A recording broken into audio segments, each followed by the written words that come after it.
Graça e paz, queridos. Que honra estar aqui com vocês. Sou baiano, fui colega do pastor Sávio. Começamos juntos o seminário aqui em Recife, 95, 96, 97. Eu fiquei no campo tomando conta de uma igreja e depois concluí o meu curso, mas tive a honra aí de ser colega pastor Sávio. Bênção de Deus.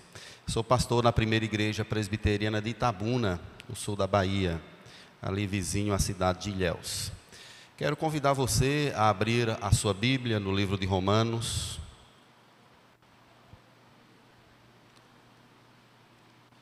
A carta de Paulo aos Romanos, no capítulo 13.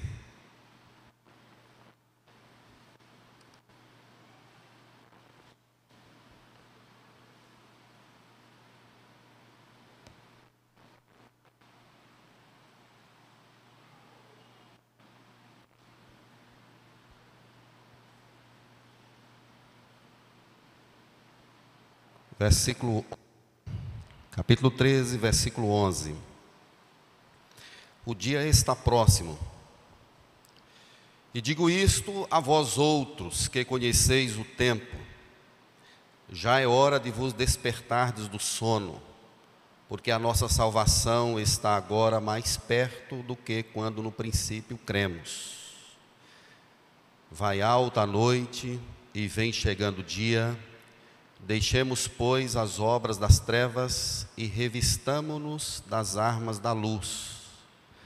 Andemos dignamente, como em pleno dia, não em orgias e bebedices, não em pudicícias e dissoluções, não em contendas e ciúmes, mas revesti-vos do Senhor Jesus Cristo, e nada disponhais para a carne no tocante às suas concupiscências. Que o Senhor nos dê sabedoria e sensibilidade espiritual para lermos, para recebermos a porção e os ensinamentos oriundos da Escritura Sagrada. Joel Bick foi um puritano, é um puritano, e ele escreveu em um dos seus livros uma frase dizendo o seguinte: ajuda-me a pregar como um homem que está morrendo para pessoas que estão morrendo. Ajuda-me a viver sempre à beira da eternidade, com pés calçados, costas cingidas e o cajado pronto, preparado para encontrar o Deus vivo a cada dia. Essa frase, ela encena muito bem, ou aponta muito bem aquilo que está contido aqui nesse texto. Nós somos chamados, a igreja de Deus é chamada para um despertamento, para observar o tempo em que ela vive e contemplar a iminente vinda de Cristo para buscá-la, para estar com Ele na eternidade, gozando das delícias eternas. A impressão que temos é que muitos servos de Cristo, muitas ovelhas de Cristo, elas amarram forte demais a sua vida aqui na terra. A impressão que se tem é como se a vida aqui fosse para sempre, não fosse algo passageiro. Daí o chamado bíblico recorrente para que nós coloquemos os olhos em Deus, na eternidade, na glória de Deus, na pátria celestial. Como diz o velho hino, nós somos forasteiros aqui, em terra estranha nós estamos, e devemos viver como tais. Paulo escreveu essa carta aos Romanos com um objetivo: apresentar-se para realizar a obra missionária na Espanha. Ele havia feito a obra missionária no lugar onde ele estava, de forma bastante acentuada, e agora ele queria ir para outra região, e ele precisava de uma igreja para fazer uma parceria. Ele não fundou a igreja de Roma, mas ele escreve a esta igreja, tentando na verdade fazer uma parceria com essa igreja, para que ele fosse enviado a outra região, para falar do nome de Jesus Cristo. E Paulo começa a carta se auto-apresentando, dizendo: olha, eu sou apóstolo, chamado por Deus, não da parte de homens. E então ele apresenta o tipo de evangelho que ele prega. O que ele prega? Então ele vai mostrar aqui na carta o conteúdo da sua mensagem. E nos capítulos iniciais ele mostra que todo homem é pecador, grego, judeu, todos estão na mesma condição. E que a solução, a salvação para o ser humano só tem uma, chamado de justificação pela fé. É onde ele descreve que todos pecaram e destituídos estão da glória de Deus. Só há uma escapatória para o homem, e essa escapatória se chama Jesus Cristo. Até Abraão, no capítulo 4, é colocado aí como sendo aquele que precisou crer, e isso lhe foi imputado para a justiça. Talvez na cabeça do judeu, do grego, Abraão não precisaria disso, mas Paulo vai mostrar que ele também precisou. Quando nós chegamos no capítulo 5, nós percebemos ali o início de um assunto que é bastante marcante, que é aquilo que Deus fez através do seu Espírito, na morte vicária de Cristo na cruz, justificando-nos, que é uma ação que acontece fora de nós. Acontece no Calvário, em Jesus Cristo. Deus nos torna santos, povo de sua propriedade exclusiva. No capítulo 6, Paulo diz que nós somos livres do pecado. No 7º, nós fomos livres da lei. Tudo isso através de um ato soberano de Deus. No capítulo 8, ele fala sobre a vida no Espírito. Aquelas pessoas que foram libertos do pecado, foram libertos da lei, agora tem o Espírito Santo, que é o pendor, a garantia, a certeza de que as promessas de Deus hão de se concretizar na vida desse povo. Esse Espírito é o que intercede por nós sobremaneira com gemidos inexprimíveis, porque nem orar como convém nós sabemos. Esse Espírito é o que testifica com o nosso espírito, ou em nosso espírito, dizendo que nós somos de fato filhos de Deus. E sendo filhos de Deus, nós somos herdeiros de Deus e co-herdeiros com Jesus Cristo, nosso Senhor. Isso está fartamente respaldado e sustentado no capítulo 8, aqui da palavra de Deus, aqui nessa carta aos Romanos. E ele diz que Deus desenvolveu esse projeto maravilhoso na nossa vida, chamando-nos, separando-nos, justificando-nos, glorificando-nos. E ele então faz uma série de perguntas diante do projeto de Deus realizado na nossa vida, dizendo assim: ninguém poderá intentar acusação contra os eleitos de Deus. Quem é que vai condenar esse povo? Se Jesus Cristo morreu por eles, Jesus ressuscitou por eles, Jesus está sentado à destra de Deus, Jesus intercede por esse povo. E aí ele conclui esse pensamento maravilhoso da vida no Espírito, dizendo que nenhuma coisa que há na terra ou no céu poderá nos afastar do amor de Deus que está em Cristo Jesus, nosso Senhor. Quem nos separará do amor de Deus? Será tribulação, angústia, perigo, espada, fome ou nudez? Aí ele enfatiza: porque eu estou bem certo de que nem a morte, nem a vida, nada. O que ele está falando é de circunstâncias. Nenhuma circunstância poderá nos afastar do amor de Deus que está em Cristo Jesus, nosso Senhor. Quando chegamos aqui no capítulo 13, nós percebemos que o apóstolo, ele trabalha ideias que ele trabalha em todas as suas cartas. Ele apresenta o evangelho, apresenta o seu argumento, mostra o fundamento, e agora ele vai trabalhar a questão prática. É como se ele dissesse assim para nós: olha, vocês agora sabem de tudo isso, mas vocês são chamados para fazer aquilo outro.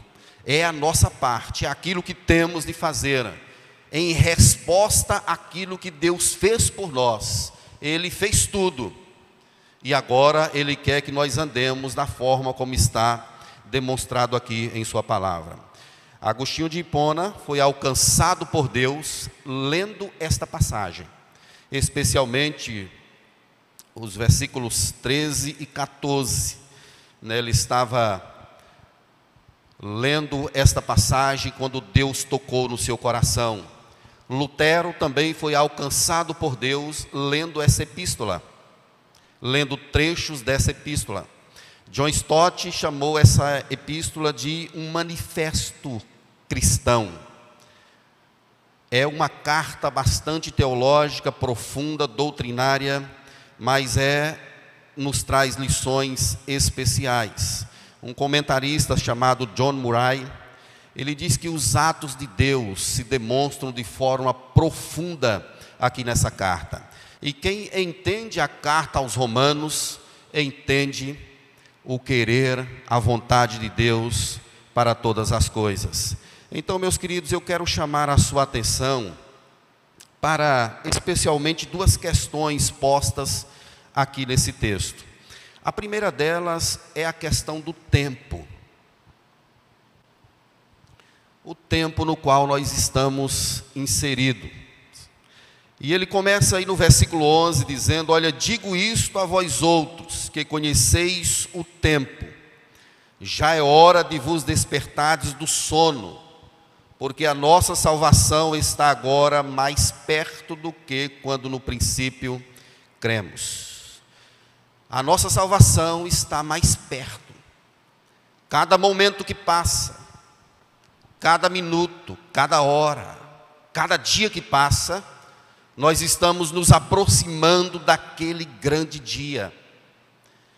E metaforicamente ele usa aqui 3 expressões para mostrar isso à igreja do Senhor.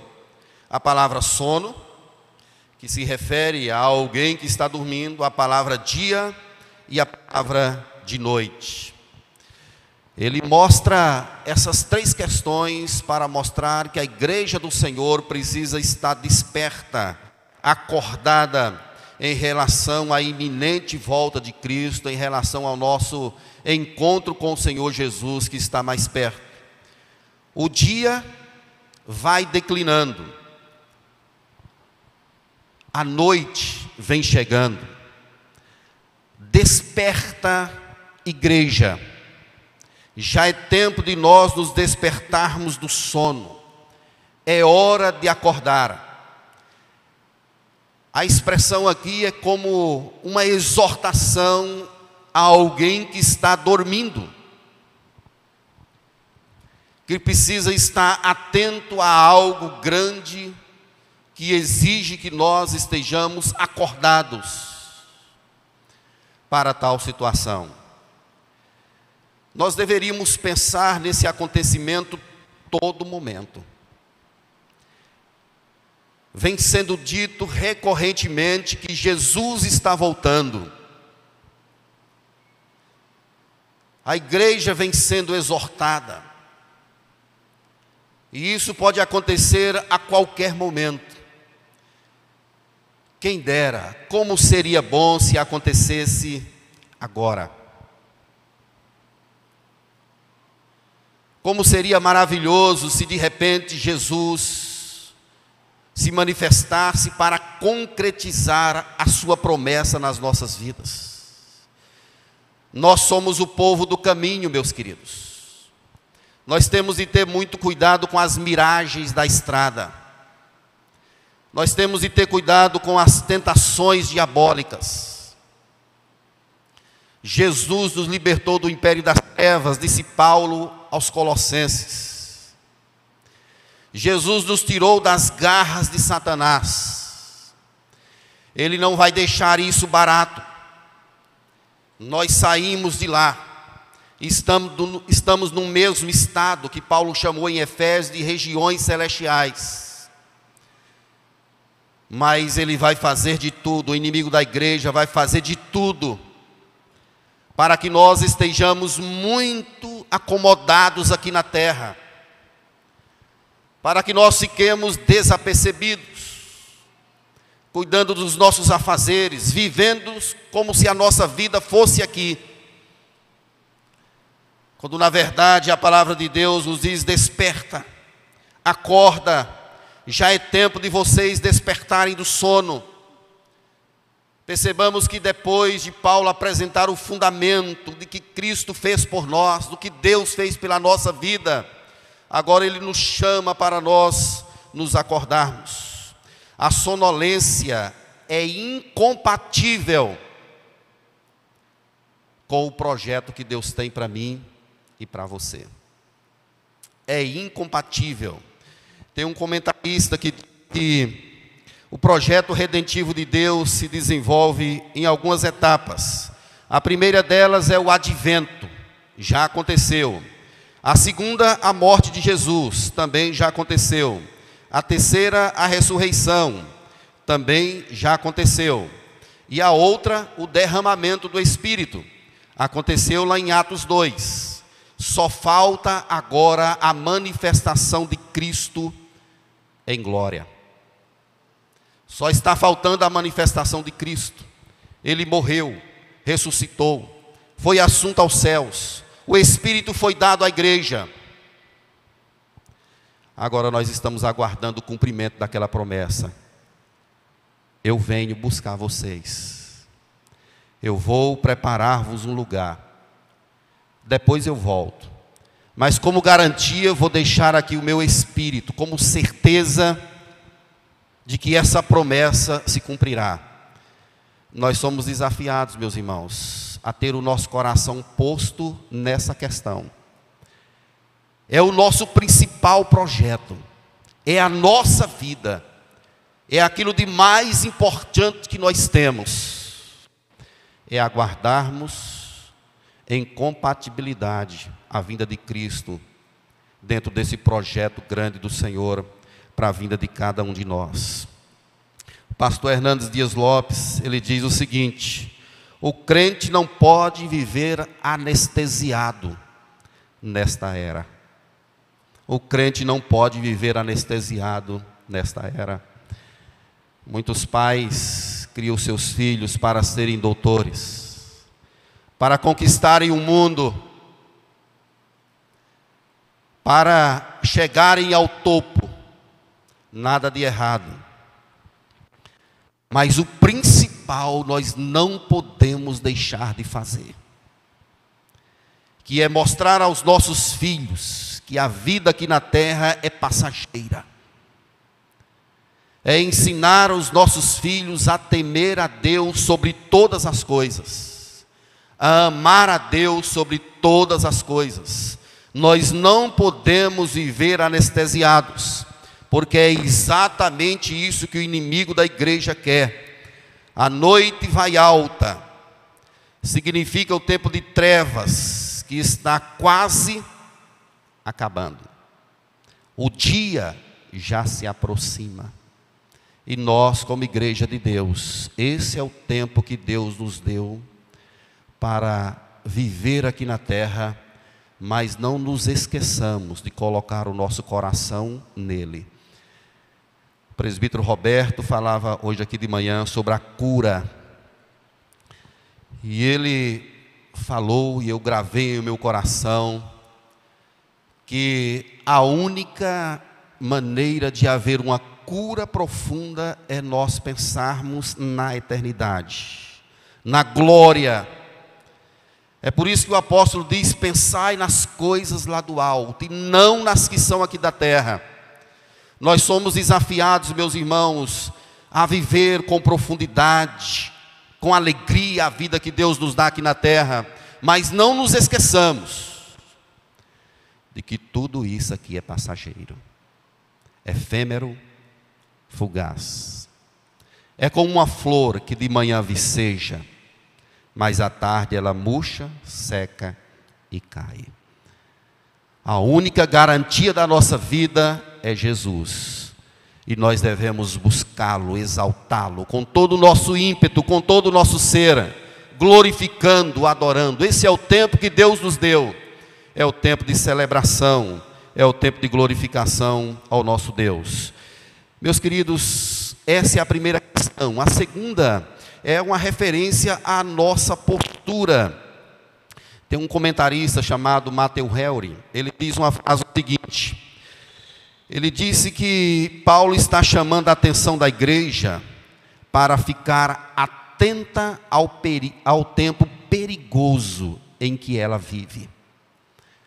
Como é que processa na sua mente saber que você e eu, nós temos um inimigo voraz, que vive em derredor como um leão que ruge, procurando a quem possa tragar.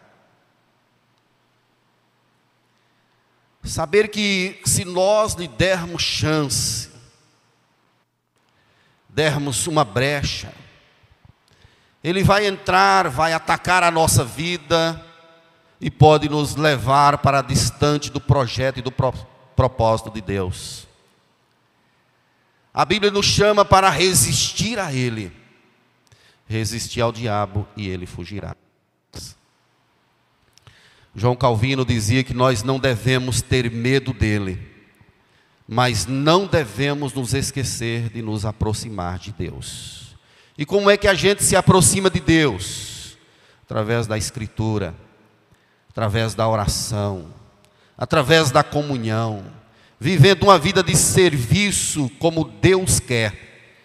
É por isso que Jesus alertou em Mateus capítulo 7, versículo 22, dizendo: muitos naqueles dias hão de dizer: Senhor, em teu nome fizemos isso e isso e isso. E algumas pessoas ouvirão da boca do próprio Jesus dizendo: afastai-vos de mim, porque eu não vos conheço. Interessante, meus irmãos, que o grande querer de Deus é que nós desenvolvamos um relacionamento profundo com Ele. É algo que sai da nossa alma. É algo que foge o nosso próprio entendimento. Nem sempre estar na igreja significa estar na presença de Deus. Nem sempre fazer parte de um hall de membros significa fazer parte do hall de membros dos céus. Faz parte do hall de membro de Deus aquela pessoa que recebe a testificação no Espírito de que de fato é um filho de Deus. E como é que conhece uma árvore? É pelos frutos. A pessoa que se diz servo de Deus, mas que não tem a sua vida mudada, transformada, lapidada, é questionável, porque toda pessoa que tem o Espírito Santo está sendo trabalhada pelo Espírito, para desejar, para querer, para se entregar, para se render aos pés de Cristo. Ela pensa em Jesus, ela quer glorificar a Cristo em todas as coisas na nossa vida. A Bíblia se refere ao grande dia do juízo, meus irmãos, chamando de último dia, chama também de dia da ira, dia do Senhor, dia de Deus, dia de Cristo. E nós precisamos estar atentos, porque estamos caminhando para esse dia. Ou você queira ou não, você está indo em direção a Ele. Irremediavelmente, todos nós haveremos de estar diante do Senhor. A nossa postura, o que nós estamos fazendo? Paulo se utiliza aqui de 3 verbos para denotar que tipo de postura o crente, o servo de Deus precisa ter diante desse grande dia que se aproxima. Olhe na sua Bíblia no verso 12.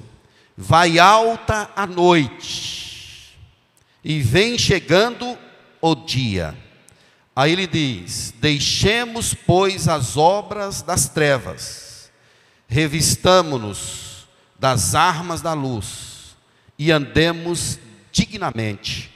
Então fique atento a esses 3 verbos: deixemos, revistamo-nos e andemos. São 3 verbos de ação que a igreja de Deus deve fazer. Deixar as obras das trevas significa abrir mão daquela roupagem que fede, que fere a santidade de Deus. São aquelas coisas que nós praticamos e que precisam ser deixadas de lado, que nós precisamos abdicar, vivendo uma vida justa, santa e piedosa diante do Senhor. É como Deus disse a Caim: o pecado vai estar diante de ti, mas a ti cumpre dominá-lo. E a gente faz isso revestindo-nos das armas da luz. Quais são então as armas da luz? A Escritura, a comunhão, a oração, serviço a Deus, o exercício daquilo que Deus tem colocado em nosso coração. Veja que é uma proposição negativa seguido de uma positiva. É como se dissesse: deixe isso de lado e pegue isso outro. Deixe as obras das trevas e revista-te das armas da luz. É o padrão que Cristo quer para a nossa vida, que nós nos apropriemos.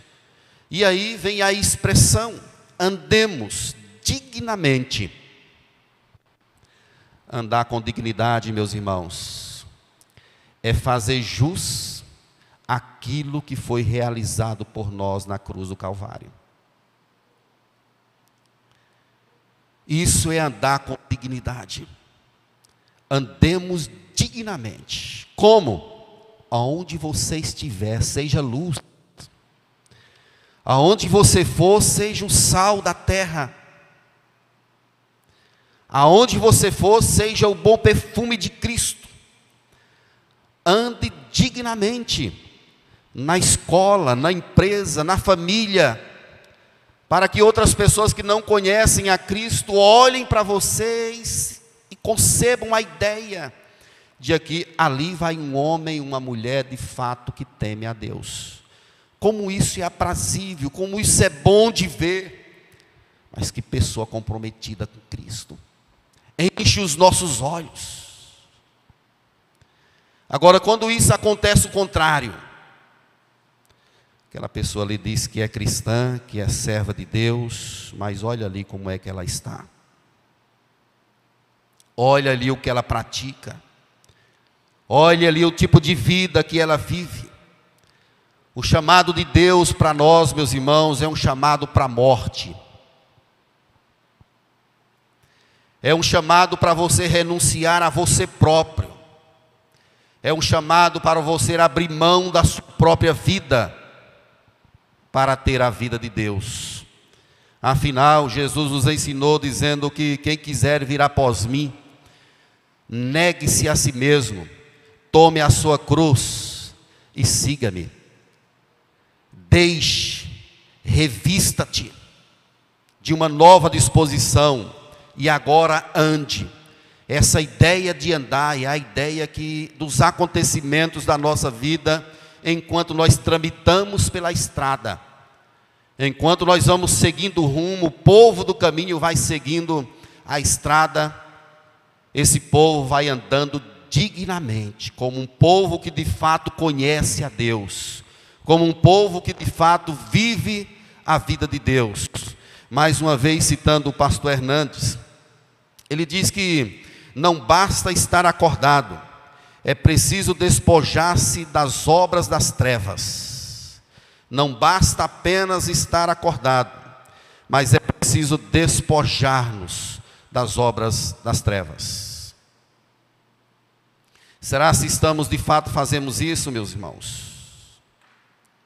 Será se de fato estamos vivendo dignamente diante do nosso Deus? Um grande servo de Deus chamado Jonathan Edwards, ele deixou um escrito dizendo assim: Deus, grave a eternidade nos meus olhos. Deus, grave a eternidade nos meus olhos. Daí, meus irmãos, aquela frase de Joel Bick que eu falei no início, ela faz sentido aqui. Eu sou um homem que estou morrendo, pregando para um povo também que está morrendo. E que Deus nos dê a graça de vivermos a vida com celebração, sem esquecer da eternidade, de um dia onde Deus enxugará dos nossos olhos toda lágrima. Em tom de conclusão, eu quero citar uma frase do Eugene Peterson, quando ele diz assim: Deus está dando os últimos retoques na obra da salvação. Saiam da cama e vistam-se. Deus está dando os últimos retoques na obra da redenção. Saiam da cama e vistam-se, ou seja, acordem, despertem. Como poderíamos aplicar isso para as nossas vidas, meus irmãos? Eu gostaria de trazer 3 realidades em forma de conclusão. A primeira delas, eu gostaria de chamar a sua atenção para a eternidade. Coloque os seus olhos lá.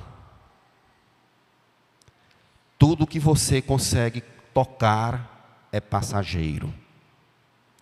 Até a pessoa que está aí do seu lado, se você toca nela, é porque ela é passageira. O carro, o dinheiro, o banco da igreja, tudo é passageiro. Então coloque os seus olhos na eternidade. Os teus olhos estando na eternidade, você vai viver a vida aqui na terra com alegria, com louvor, aprendendo com os percalços da estrada. Tudo que acontece com você, você saberá que Deus está usando isso para o seu bem, para o seu crescimento. Uma segunda aplicação desse texto: cuidado com as miragens da estrada. Cuidado, para você não trocar o presente maior que Deus te deu por um prato de lentilhas. Cuidado, porque tem alguém que vai colocar armadilhas no seu caminho. Alguém que vai armar laços.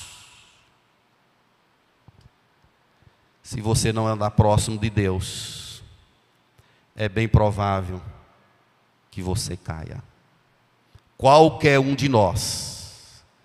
O recado da Escritura é: quem está em pé, vede que não caia. Por isso, meus queridos irmãos, cuidado com as miragens do caminho. Ensine seu filho ou sua filha a temer a Deus sobre todas as coisas, a amar a Deus sobre tudo. E eu tenho certeza, olhando para a Escritura, Provérbios 22, ensina a criança o caminho que deve andar, e ainda quando for velho, não se desviará dele. É promessa de Deus para a nossa vida. Cuidado com as miragens da estrada. Finalmente, meus irmãos, a hora se aproxima, a noite já declina, o dia está raiando, Cristo está chegando para buscar a sua igreja. Imagine aquele lindo coral, a presença de Deus. Às vezes a gente pensa no céu como sendo ruas de ouro, uma maravilha, que bênção. Mas tente multiplicar isso por 1 milhão de vezes e você nem sequer terá começado a imaginar a grandeza daquilo que nos aguarda. Então vamos viver nessa dimensão, nessa perspectiva, acordados, despertos, esperando com entusiasmo o aparecimento iminente de Cristo para nos buscar. Essa é uma promessa dele para a nossa vida. E um dia, quando nós menos esperarmos, acontecerá. E como será bom se nós estivermos preparados para esse grande encontro. Que Deus abençoe a sua vida. Que Deus nos faça crescer cada vez mais a tua palavra. E fiquemos atentos àquilo que Deus quer para a nossa vida. Vamos ficar de pé, meus queridos. Vamos orar. Eu vou pedir aqui ao presbítero Roberto para fazer uma oração.